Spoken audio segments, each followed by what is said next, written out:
नाशिकमध्ये पार पडलेल्या निर्धार मेळाव्यात बाळासाहेबांच्या आवाजाचा वापर करून ठाकरेंनी शिंदेंना लक्ष केलं।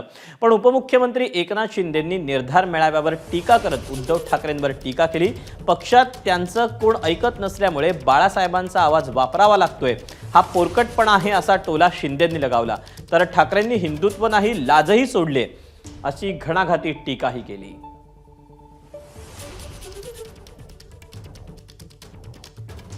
मी तर म्हणतो फक्त हिंदुत्वच नाही तर लाजही सोडलेली आहे।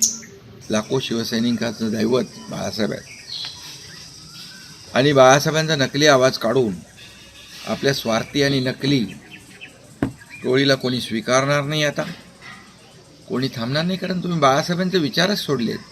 बाळासाहेबांच्या विचारांशी बैमानी केली आहे, तुम्ही बाळासाहेबांशी दगाबाजी केली आहे। आणि आम्ही काय केलं?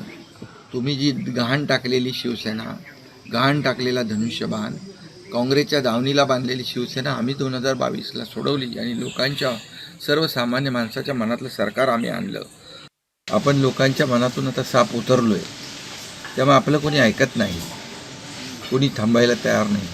म्हणून नाशिकमध्ये बाळासाहेबांचा, जे लाखो शिवसैनिकांचं दैवत आहे, त्यांचा नकली आवाज काढण्याचं पाप खरं म्हणजे केलं ते दुर्दैवी प्रकार आहे।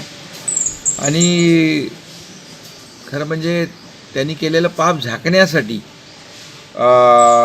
बाळासाहेबांचा आवाज काढण्याचा, नकली आवाज काढण्याचा खरं म्हणजे तो पोरकटपणा उभाटाने काल केलेला आहे। एबीपी माझा, उघडा डोळे बघा नीट।